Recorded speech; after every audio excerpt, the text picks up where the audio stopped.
screwing around and start! Pointy Star VO here, and today we're doing a Shaddoll Deck Profile. I really enjoy this archetype. One of the first things I wanted to do when we got back into the game was look at dolls and a couple other decks. I saw Construct had come back to 3, and I saw they were getting new support. So we bought a bunch of stuff. We ended up getting the new support. Today is the day that it all released, and so I'm very excited to show the deck to you guys.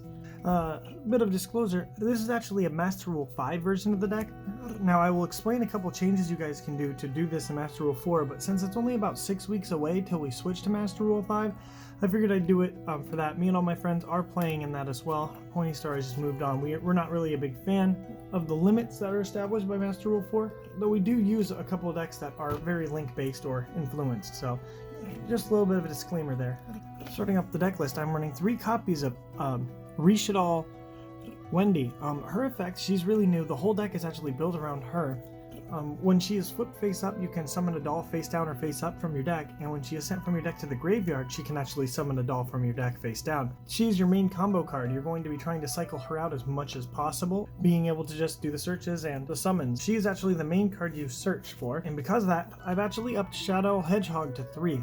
I used to run it at 1 or 2, but due to the changes of the deck, you're almost always able to send either Wendi or Hedgehog, and they kind of cycle for each other, or Beast as well. And so if you send this to the graveyard, you can add Wendi to your hand for next play, or if you send Wendi to the graveyard, you can set Hedgehog or Beast for the future as well. They kind of combo with each other, and this card's a lot better now that we actually have a doll that we want in our hand. The next card I'm running is 3 copies of Shaddoll Squamata. This deck is actually above 40 cards, and this card helps kind of cut down that count, while also filling your graveyard and letting you turn cards like Mathematician and other things into better cards, and I'll explain some of that as we move on. The last 3 of doll monster I'm running is 3 copies of Shaddoll Beast. Its effect is when you send it to the graveyard, you can draw a card, and its flip effect is draw 2, pitch 1. Now this actually gets resolved a lot more often now thanks to Wendi, because she summons cards face down. Your opponent has no choice to really attack into this, or if they pop it by a card effect, I get to draw a card, so no matter what, I'm getting this guy's effect off, and I get to, if I do things right, almost always be guaranteed to get that draw and pitch. I'm running 2 copies of Ariel. This card, flip effect, summons back a banished doll, which does happen. You can do face up or face down, depending on what you're looking for. As well as you can, when it hits the graveyard, banish up to 3 cards from either player's graveyard, meaning you can hit your opponent's important stuff. If you use this card's effect during your opponent's turn with like L-Doll fusion and stuff, you can hit their important key cards, or you can get your own stuff in the cycle. We are running 2 copies of Dragon. Back row hurts, not everybody's running it. This also is compos. Being able to set it from your deck actually really kind of helps, because then you can flip it up and bounce a card, or you can just send it for a back row or an important face-up spell or trap. Once again, we're trying to interrupt the opponent, and using stuff like L-Doll Fusion or Super Poly allows us to attempt to do that with stuff like Dragon. The last one I'm running is 1 Falco. Now this is a card that you can cut. The more I play with this, the more it just kind of feels like a bad Wendi, as all it really does is keep a body on board. You can't really synchro, but it does let you recycle some of your dolls when it's flipped up, but then you can't really set it again. You gotta send it to the graveyard and then it resets. Stuff like that, kind of functioning as just like a little toolbox, but if you have Winda out, which is one of your kind of win conditions anyways, you're kind of wasting your super or your special summon on this every other turn, because you're flipping it, summoning 1, sending it the next turn, getting it back, that's your second one. So you're kind of wasting all your summons, but yeah. That's all the dolls I'm running. For Earths, I'm running 3 copies of Mathematician. This deck doesn't really run any normal summons. I don't like the invoked version of the deck. I think that it's pretty neat and pretty good, but I kind of wanted to keep it a more pure build.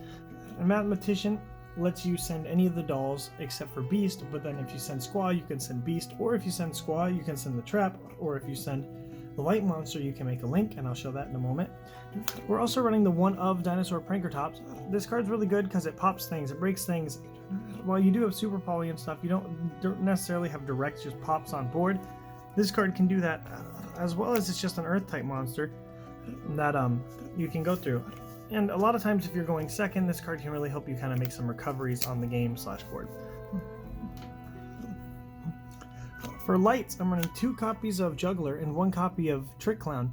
I was trying 3 and 2, but I found that I was just drawing stuff too much. Now, Mathematician, send this. You can make a link. I'll show you the link that we'll generally make. And that is just like a 1-card link that lets you kind of make some recovery plays off of some of your other cards that I think is very interesting. Most of the time, if you can summon out your deck, you're going to send this card to the grave to search for this. That way you can just, minimize your deck cards. But yeah, for other light/hand traps, I'm actually running 2 copies of Ghost Ogre. I know it's not as good as it used to be because there are some effects that just don't... There's not a lot of pendulums, and since it doesn't really negate, it just gets rid of the card. Not as good, but I still do like it. It's also a Psychic Light. And then we're running 2 copies of Ash Blossom as well. This card does negate. It's really strong, really good card. It's also a fire type, which is very good, which is for Gristia. So that's the monster lineup. We're going on to the spells. I'm running 3 copies of Doll Fusion. This deck goes second. You can go first. If you go first, you make Winda.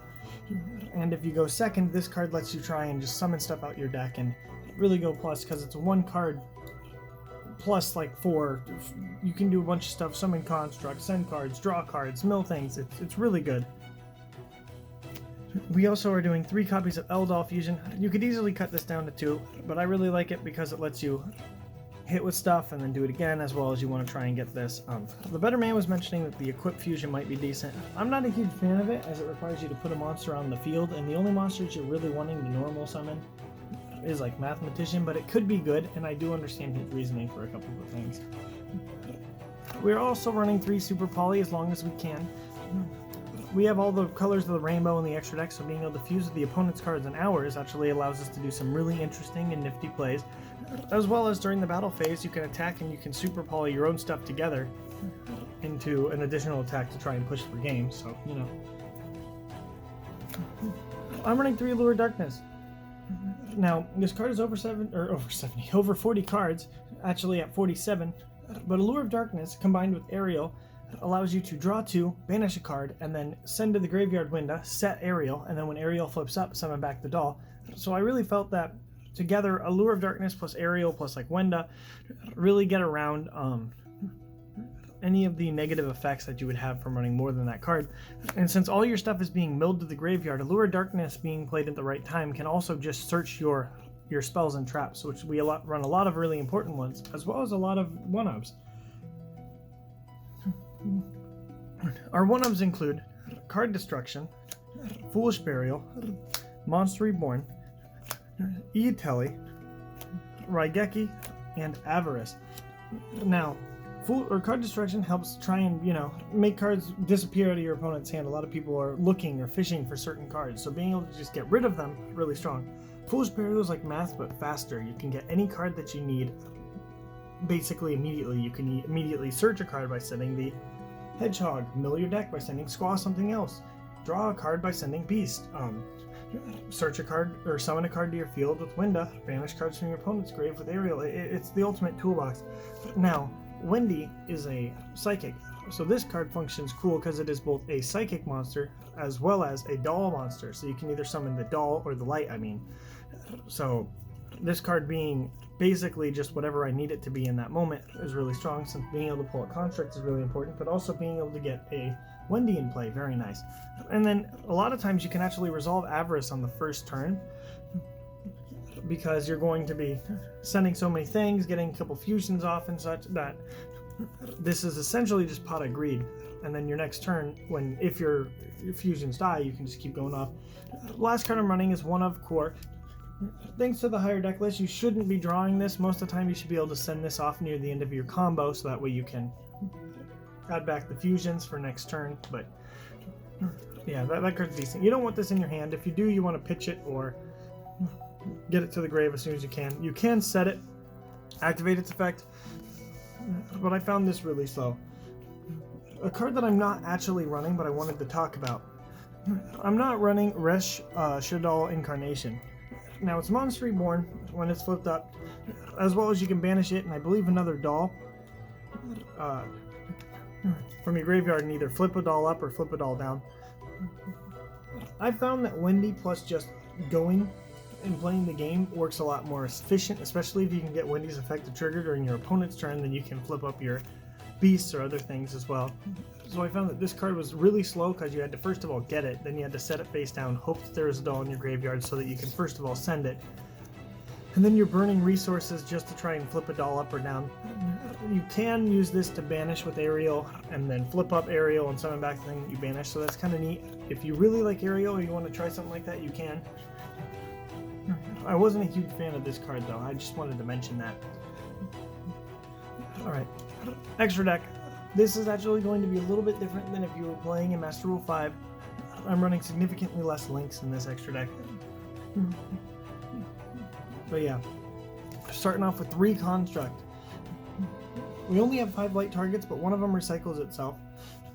And you can also just fuse with Construct.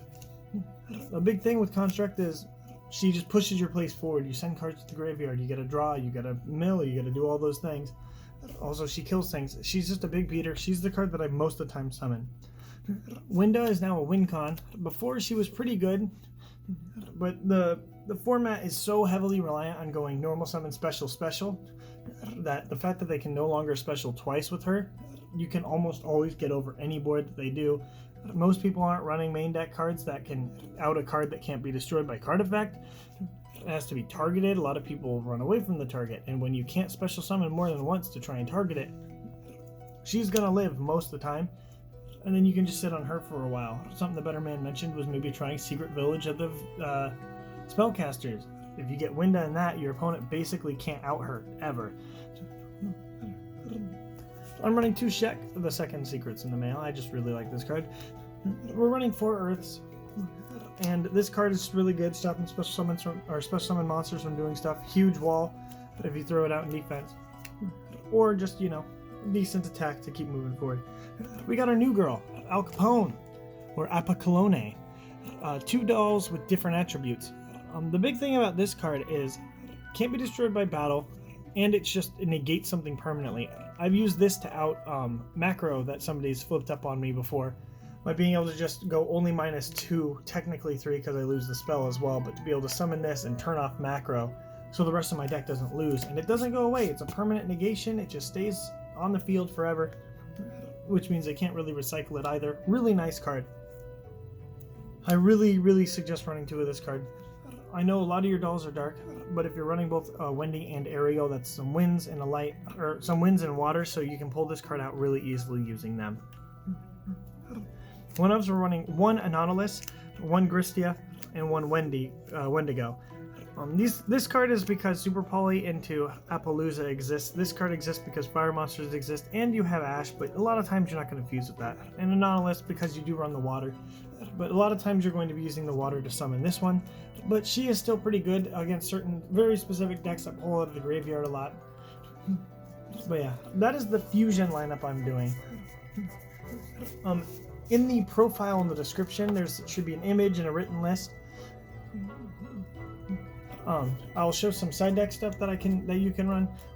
Because we are running instant fusion, you can run some of those fusions to stop the opponent's card. And I have all that listed down below. For links, I am still running this card. It turns 2 doll monsters into a board, because you can go 2 dolls, summon this, and then you can fuse off and such to try and fix your bad boards. Just as an example. The fun link is cross sheep. So basically, if you go math into the light together into this thing, then you fuse. Then when you fuse it and you turn it into the zone, it can Monster Reborn one of those materials and stuff from your graveyard to help try and just keep cards live and keep you going forward. Super weak attack stat, but the cards you're going to summon is going to make up for it.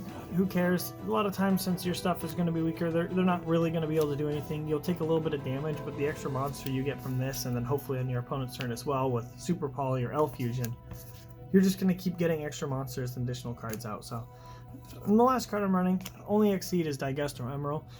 Lets you recycle your materials. We do have Avarice, but having it more is never bad. And because you can just kind of get stuff out using Ariel and Wendi, you can actually make a couple Exceeds a little bit more frequently than before. That is the end of the doll profile.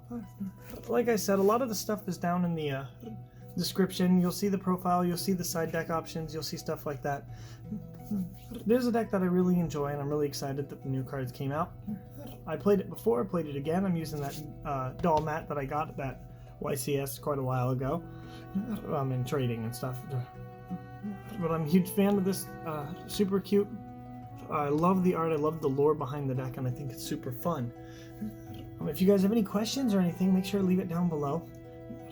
Eventually, when we do like live streams or things like that, we might show this deck off a little bit more. But feel free to try it out. Besides a very few select couple of tech cards, this whole deck can be built for relatively cheap using the new structure deck. The only real tech cards I put in here that the structure deck didn't have is like E-Telly, Raigeki, Card Destruction, and like Ash and Ghost Ogre. And a lot of that has been reprinted a bunch of times, so you can get it for relatively cheap in comparison to other things. I would definitely suggest trying this deck out. It's a lot of fun. Tell me what you guys think down below, and as always, have a wonderful day. Yeah.